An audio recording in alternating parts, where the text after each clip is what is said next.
Halo guys. Oke, pertama aku kenalan dulu. Aku Yasmin Mutiara Wahyuningrum. Kalian bisa panggil aku Yasmin biar lebih akrab, oke? Nah, di sini kebetulan aku adalah salah satu mahasiswa dari Pendidikan Tata Busana UNJ angkatan 2019. Nah, dengan itu di sini aku mau berbagi salah satu materi yang aku dapetin selama belajar di UNJ gitu. Oke, jadi kita cerita dulu kali ya, kita prolog dulu. Jadi dulu di semester 1 di 2019 dan alhamdulillahnya masih offline, belum ada corona. Dulu tuh aku sempat ada mata kuliah yang namanya pengetahuan tekstil. Nah, di situ tuh kita sempat belajar mengenai tekstil, kain-kain, cara pembuatan kain ada yang dari serat alam dan serat sintesis. Terus juga ada uji pembakaran kain buat mengetahui mana nih kain yang beneran dari serat alam, mana dari serat sintesis gitu. Nah, sekarang alhamdulillah aku udah semester 5 dan ternyata di semester 5 ini ada salah satu mata kuliah yang aku ambil. Sepertinya menurut aku ya ini merupakan lanjutan dari mata kuliah di semester 1 yang pengetahuan tekstil tadi. Nah, yang sekarang itu namanya desain tekstil. Jadi di desain tekstil ini kita bakalan mempelajari teknik-teknik pewarnaan pada kain, intinya gitu. Jadi masih seputar kain, tapi kalau sekarang tuh udah ke arah yang ngedesain. Kalau dulu di pengetahuan tekstil tuh kayak masih dasarnya gimana kain bisa terbentuk, gimana benang tuh bisa dipilin gitu jadi benang gitu-gitu. Nah, sekarang masuk ke teknik pewarnaan kainnya dan bakalan macam-macam. Nah, untuk yang pertama kali nih aku bakalan bahas teknik shibori gitu. Nah, bakalan ada apa aja di teknik shibori? Aku bakalan jelasin. Oke, pertama aku mungkin jelasin dulu kali ya pengertian si teknik shibori ini. Jadi teknik shibori adalah teknik pewarnaan kain yang berasal dari Jepang. Kata aslinya itu kalau nggak salah shiboru. Dan di shibori ini atau shibori itu tuh teknik pewarnaan kain yang mengandalkan teknik celup dan ikat. Jadi celup ikat itu kayak mirip tie-dye kali ya. Kalau di Indonesia namanya jumputan gitu. Nah, terus juga shibori ini terkenal katanya itu batiknya Jepang gitu. Jadi itu istilahnya kayak pewarnaan, teknik pewarnaannya asal Jepang, khas Jepang banget gitu. Nah, mungkin kalau di Indonesia iya kali ya, kayak mirip jumputan atau mirip batik juga, cuman lebih mirip ke jumputan karena dia pakai pewarnanya itu dicelupkan. Kalau misalnya batik juga mirip, cuman bedanya kalau batik itu dia pakai ini kan lilin malam gitu. Kita gambar dulu, kita ukir gitu. Mungkin itu sih perbedaan kecilnya. Nah, shibori ini punya berbagai macam teknik nih guys. Yang pertama itu ada teknik kanoko shibori. Nah, kalau kanoko shibori ini itu tuh tekniknya ini kain ya. Misalnya ada kain, terus kita secara acak atau random aja bikin ikatan di kainnya, entah itu pakai tali rami atau pakai karet gelang, karet gelang ya guys. Jadi diikat secara acak. Nah, nanti motif yang ditimbulkan itu biasanya bulat-bulat. Jadi motifnya itu bulat-bulat, mungkin kayak contoh di samping nih kayak gini gitu. Nah, banyak nih biasanya dijumpai agak mirip juga ya motifnya sama motif jumputan. Dan tekniknya juga menurut aku hampir mirip gitu untuk si kanoko shibori. Nah, selanjutnya itu ada yang namanya teknik miura shibori. Contohnya kayak di samping. Nah, kalau misalnya si miura shibori ini dia tuh caranya itu dengan kainnya itu entah diikat atau dilonggarkan, pokoknya dengan benang yang ada di kainnya. Jadi kita main-mainin si benang yang di kain buat ngehasilin motif pada kain tersebut gitu. Nah, terus biasanya hasil jadinya lumayan mirip-mirip seperti ini ya, tergantung cara kita mainin si benangnya atau kainnya gitu. Nah, terus selanjutnya itu ada yang namanya kumo shibori. Jadi kalau misalnya kumo shibori ini contohnya kayak di samping nih, biasanya terkenal juga namanya tuh kayak jaring laba-laba gitu. Karena mirip, soalnya motifnya tuh mirip gitu guys. Nah, itu tuh caranya.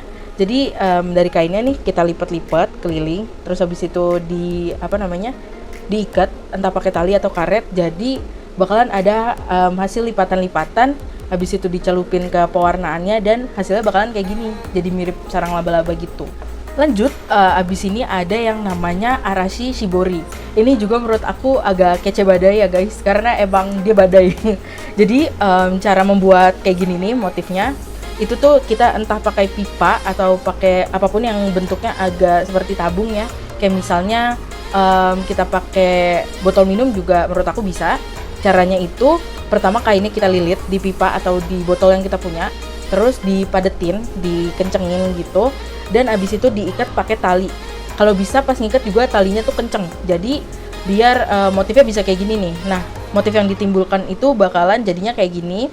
Jadi agak mirip badai gitu, agak cantik ya, menurut aku ini cantik, lucu.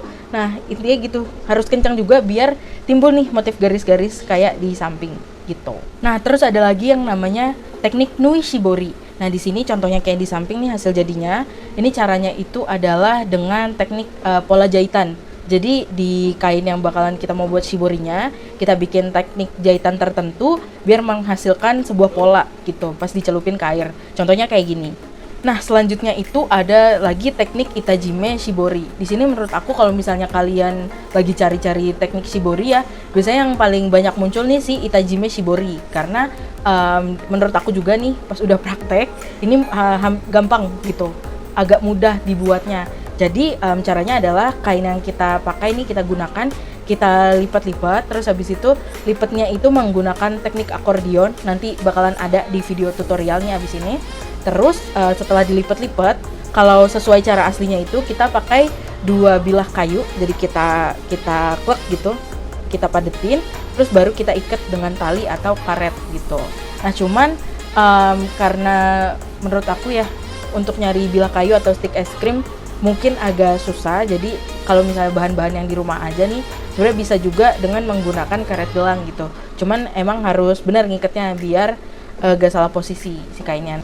Nah, karena aku udah ngejelasin apa itu teknik shibori dan juga berbagai macam tekniknya, kita bakalan langsung lanjut ke tutorialnya. Nah, pertama aku mau uji pembakaran dulu. Aku udah siapin kain sama korek api, terus langsung aja aku bakar buat tahu nih, ini termasuk katun asli atau katun campuran. Dan ternyata setelah dibakar kayaknya ini katun campuran karena dia nggak rapuh kayak kertas gitu. Oke, mari kita siapkan alat dan bahannya. Pertama siapin kain katun putih, terus pewarna. Di sini aku pakai Wantex karena paling gampang dicari. Terus karet gelang karena aku nggak ada stick es krim. Lalu garam dan terakhir baskom buat wadahnya. Terus selanjutnya si kain katun tadi nih aku siapin dulu. Aku lipat-lipat sesuai cara melipat akordion.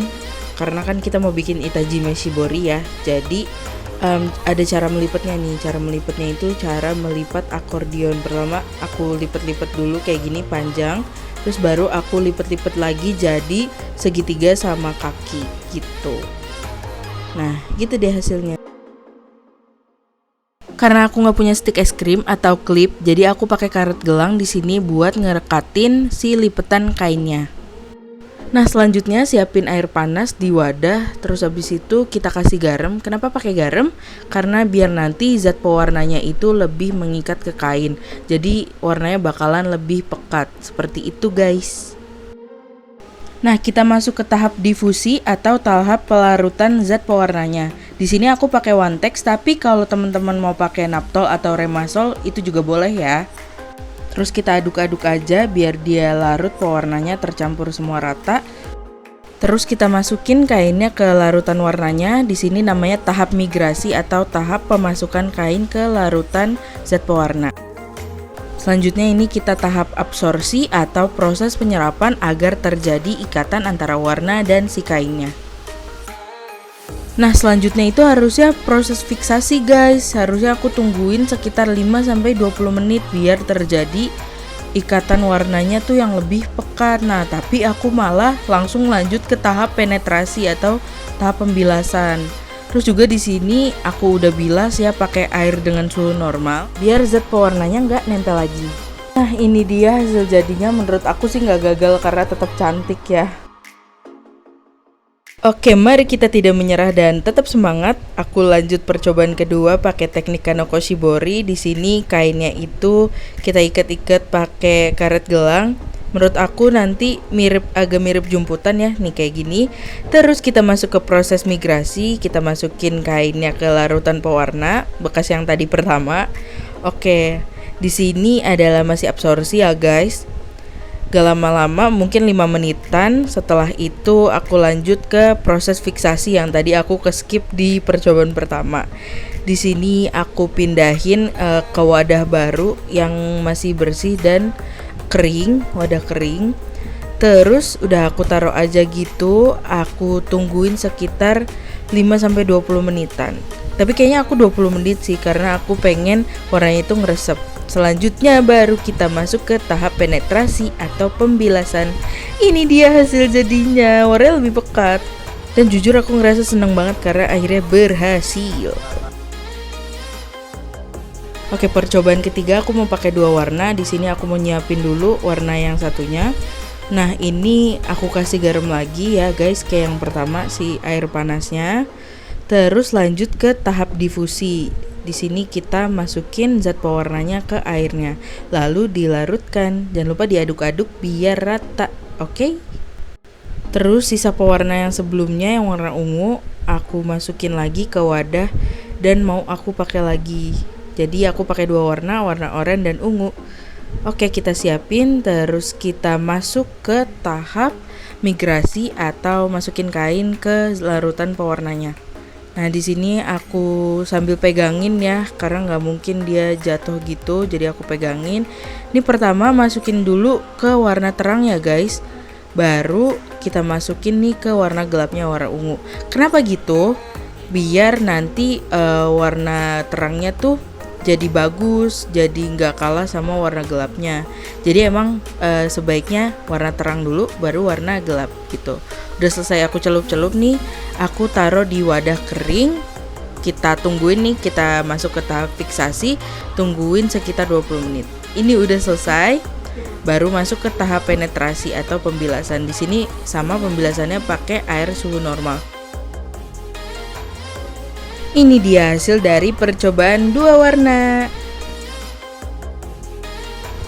Nah, setelah dijemur semua nih teman-teman, hasil dari shibori aku mau nunjukin setelah udah beneran kering ya semuanya. Kita mulai dari percobaan pertama. Ini yang aku masih salah langkah. Tapi alhamdulillah hasilnya lucu guys. Kayak tuh, lihat tuh. Kayak berhasil gak sih? Termasuk berhasil dong. Iya dong. Tuh masih cakep, kayak warnanya juga nggak gagal, ternyata masih bagus gitu. Ntar aku bakalan kasih lihat foto ya di sini. Nah gitu tuh kalau lebih jelasnya ya, yang gak goyang-goyang. Terus yang kedua itu kan tadi yang Itajime Shibori itu yang aku lipat-lipat. Sekarang yang Kanoko Shibori nih hasilnya seperti ini. Jadi bulat-bulat seperti itu. Walaupun kayaknya harusnya bulatnya agak cincin ya. Tapi jadinya seperti ini.